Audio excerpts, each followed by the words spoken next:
J&K High Court Bar Association Jammu, J&K High Court Bar Association Jammu, young lawyers association Jammu आपसे मुखातिब है। आज आपको ये ज़हमत देने की ज़रूरत इसलिए पड़ी कि high court bar association Jammu पिछले कुछ दिनों से ये वॉच रखे हुए है कि सिविल सोसाइटी में किस तरह का अपसर्ज हो रहा है और क्या कुछ ग्रीवेंसेस हैं जो सिविल सोसाइटी प्रोजेक्ट कर रही है और पब्लिक का उस पर क्या रिएक्शन आ रहा है।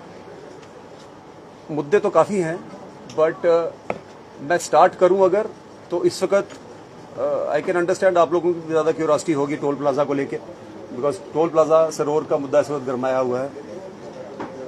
इस बारे में मैं आपको बता दूं कि अपार्ट फ्रॉम पब्लिक सेंटिमेंट,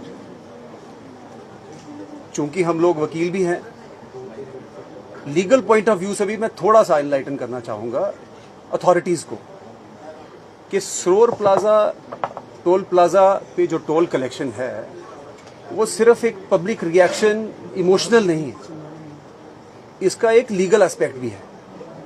और मैं ये एक्सपेक्ट कर रहा था एक हाई कोर्ट बार एसोसिएशन के नुमाइंदे के नाते कि अथॉरिटीज़ इस पर कोई कॉल लेती, बट हम देख रहे हैं कि अथॉरिटीज़ का इस पर कोई अभी पॉजिटिव रिस्पांस आ नहीं रहा। और ये जो लीगल एस्पेक्ट है इसका, पब्लिक सेंटिमेंट तो ऑन रोड है बट जो लीगल एस्पेक्ट है इसके बारे में भी कोई खुल के बात नहीं कर रहा। मैं पहले स्टार्ट लीगल एस्पेक्ट से करता हूं कि क्या ये सरोवर टोल प्लाजा एक legally validly installed toll plaza है या नहीं। अगर नहीं है तो बाकी की डिबेट का कोई पर्पस बनता नहीं।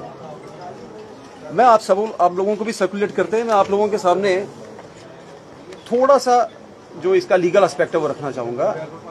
हमारे यहाँ नेशनल हाईवे एक्ट है, सेंट्रल एक्ट है, थ्रू आउट इंडिया एप्लीकेबल है, हमारी यूटी पे भी एप्लीकेबल। उस एक्ट के अंडर रूल्स भी बने हुए हैं, नेशनल हाईवे फी रूल्स। अब टोल प्लाजा कहाँ कहाँ लगना है, कितनी फी होनी चाहिए, ये एक्ट और रूल्स प्रेस्क्राइब कर रहे हैं। कितनी फी होनी चाहिए इस पे बाद में आएंगे। क्या टोल प्लाजा सरोवर में लग सकता था कि नहीं लग सकता था एट इट्स इंसेप्शन, इसके बारे में मैं पहले आपको जागरूक करवाऊं। हमारे यहाँ national highway determination of fee rules हैं, इसका रूल 8 है जिसका हेडिंग ही है लोकेशन ऑफ टोल प्लाजा। अब लोकेशन ऑफ टोल प्लाजा ये सिर्फ एक गाइडलाइन नहीं है, ये एक लेजिस्लेशन है और ये नेशनल हाईवे अथॉरिटी पे भी बाइंडिंग है। ज्यादा डिटेल में ना जाके मैं आपको सिर्फ इसका सब रूल 2 बता दूं क्या है, और बड़ी सिंपल लैंग्वेज में, और I am sure the authorities are aware of this as well. It says any toll plaza on the same section of national highway and in the same direction shall not be established within a distance of 60 kilometers। अगर एक कानून central government ने बनाया और उसकी एक बड़ी simple सी सब रूल 2 है क्लॉज जो ये कहती है कि 60 किलोमीटर के डिस्टेंस पे टोल प्लाजा नहीं हो सकता, मीनिंग देयर बाई कि 60 किलोमीटर में 2 टोल प्लाजा नहीं होंगे। अब ये एक एस्टैब्लिश्ड फैक्ट है कि सरोवर से लेके बन टोल प्लाजा में बाई रोड 60 किलोमीटर नहीं बनते। मेरे दोस्त मेरे को बता रहे थे कि 38-40 किलोमीटर का डिस्टेंस है सारा। क्या ये टोल प्लाजा वैलिड है? लीगली देखिए तो ये वैलिड नहीं है। हाईवे अथॉरिटी के पास कोई और एक्सक्यूज होगा, उसकी मेरे को जानकारी नहीं है, बट हाईवे अथॉरिटी इसके ऊपर क्यों डेलिब्रेट नहीं कर रही है, ये हमको भी बैफल कर रहा है as lawyers and as part of the section of society. इसको सप्लीमेंट करते हुए हमारे road transport minister Nitin Gadkari ji celebrated minister हैं, थ्रू आउट इंडिया अच्छा काम कर रहे हैं। इनका on floor of parliament 22 March 2022 का इनका ऑन फ्लोर ऑफ पार्लियामेंट उनकी स्टेटमेंट है, उसकी कॉपी भी हम आपको डिस्ट्रीब्यूट करते हैं। उन्होंने कहा है कि 3 महीने के अंदर अंदर, उनको भी कंप्लेंट्स गई होंगी कि 60 किलोमीटर के अंदर इंडिया में इस पॉइंट्स के ऊपर 2 टोल प्लाजाज भी हैं, सो इलीगली टोल कलेक्ट किया जा रहा है। उनकी स्टेटमेंट है फ्लोर ऑफ द हाउस कि 60 किलोमीटर के अंदर कोई भी 2 टोल प्लाजा होंगे वो हम नहीं चलने देंगे, 3 महीने के अंदर अंदर हम उनको रोक देंगे। ये 2022 मार्च की स्टेटमेंट है उनकी। और हम बिलीव करते हैं कि जब एक मिनिस्टर किसी भी क्वेश्चन का आंसर देगा floor of the house of the parliament, वो प्रॉपर्ली गाइडेड होगा by the concerned secretaries in terms of the law. अब जब उन्होंने ये स्टेटमेंट दिया है, ये मार्च 2022 का, आज हम अगस्त 2023 में हैं, कई 3 महीने निकल गए। मेरे को ये समझ नहीं आ रही है कि जिस नेशनल हाईवे अथॉरिटी का ये कानून है जो उनके ऊपर बाइंडिंग है, जिसमें मिनिस्टर साहब ने statement floor of the house of parliament दी, उसके बावजूद ये टोल प्लाजा कैसे चल रहा है, ये हमारी समझ से बाहर। लीगली इसका क्या करना है वो एक सेपरेट एस्पेक्ट है, बट अथॉरिटी का अपना भी तो एक कोई रोल है। सो नेशनल अथॉरिटी क्यों वेट कर रही है कि कोई किसी को चैलेंज करेगा इस प्रोविजन को, या कोई इस टोल प्लाजा की एग्जिस्टेंस को चैलेंज करेगा तो ही वो कोई एक्ट करेंगे।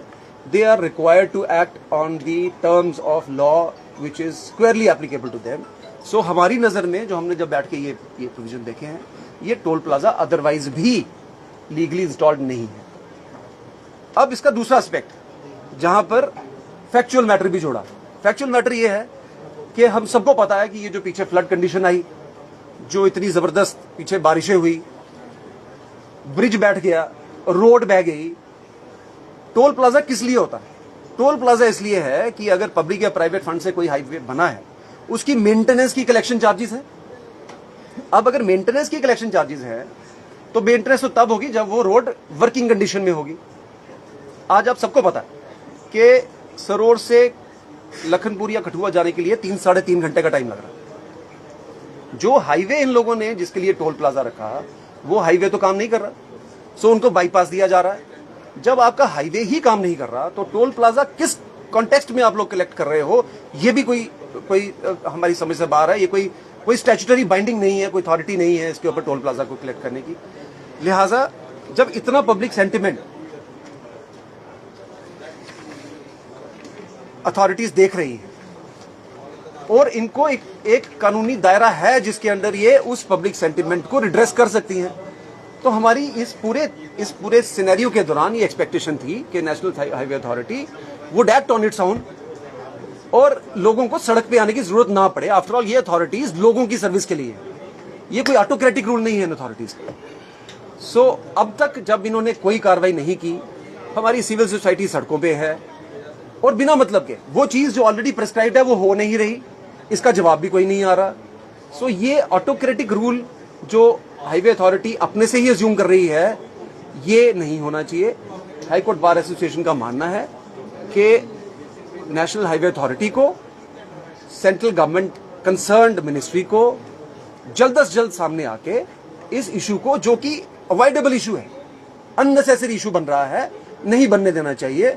और ये टोल प्लाजा जब तक ये सड़क काम ना करे तब तक कम से कम इस टोल प्लाजा को सस्पेंड करना चाहिए। इसमें कोई इलीगल या अनजस्टिफाइड डिमांड नहीं है जिसके लिए किसी को गिरफ्तारियां देनी पड़े या सड़कों में जाके नारे लगाना पड़े। साथ साथ मैं इसका ये भी बता दूं आपको कि गवर्नमेंट के पास, सेंट्रल गवर्नमेंट के पास इस सिनेरियो में क्या टोल एग्जेम्प्ट करने की पावर है या नहीं है। हमारा रूल बताता है, इसी रूल्स की क्लॉज 3 बताती है कि central government by notification can exempt any section of national highway, bypass, tunnel constructed through a public funded project from levy of such fee और part thereof subject to such condition. आपके पास दोनों provisions हैं। आप क्यों एक statement नहीं देके ये सारा सिनेरियो, सारी जितना भी एग्रेशन या जितनी भी ग्रीवेंस है, इसको सेटल करें, बजाय इसके कि लोग सड़कों पे आए। आपको खुद जाना चाहिए लोगों के पास, फिर कहना चाहिए जी हम आपको वो सड़क नहीं प्रोवाइड कर पा रहे फॉर द टाइमिंग। जब तक ये रिपेयर नहीं होगी, ये वापस से जब तक हम इसको रवा नहीं करते, तब तक हम ये सस्पेंड रखेंगे। इसमें कोई इलीगैलिटी नहीं है जो हाईवे अथॉरिटी ने करी। This is a rule binding on them. इसके साथ साथ ये सिर्फ ये छोटी छोटी चीजें हैं, लेकिन हाईवे अथॉरिटी को जब हम जगा रहे हैं, national highway authority must act on it. हमारे यहाँ 10 सेकेंड रूल है, ये भी प्रिस्क्राइब्ड है गाइडलाइंस में। किसी भी टोल प्लाजा पे अगर 10 सेकेंड से ज्यादा, जब से फास्ट टैग प्रोविजन आ गया और फास्ट टैग पेनिट्रेशन 99% बता रहे हैं अपने नेशनल डेटाबेस में कि इसकी पेनिट्रेशन 99% है, टोल प्लाजा सारे फास्ट टैग से कवर्ड हो रहे हैं। जब फास्ट टैग पेनिट्रेशन है टोल प्लाजा में, 10 सेकेंड से ज्यादा अगर किसी भी व्हीकल को रुकना पड़े या 100 मीटर से ज्यादा लंबी लाइन हो, उसको भी टोल प्लाजा एग्जेम्प्टेड है।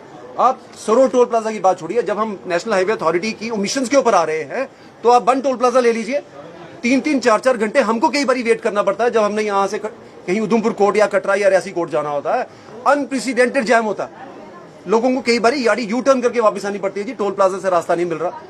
और मैंडेट ये है कि अगर टोल प्लाजा है उसके 100 मीटर से पहले एक येलो लाइन खींची जाएगी और वो 100 मीटर के बाद अगर किसी को वेट करना पड़े तो उससे टोल प्लाजा नहीं लिया जाएगा।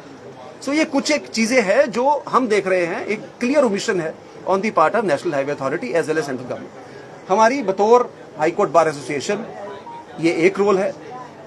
Second, being legally aware citizen, part of the society of J K, ये हमारा रोल बनता है कि हम स्ट्रेस करें कि हाईवे अथॉरिटी, सेंट्रल गवर्नमेंट इस पे एक्ट करे, जल्द से जल्द इसको रिड्रेस करे, बजाय इसके कि इसको आप आउट ऑफ कंट्रोल सिचुएशन देने की खुद ही कोई ऐसी ओमिशन करो और बाद में कहो जी देखो ये फलाना ये हो गया और वहां ये हो गया, और फिर आपको कोई ऐसे मेजर्स अडॉप्ट करने पड़े जिसका रिएक्शन पब्लिक में भी हो।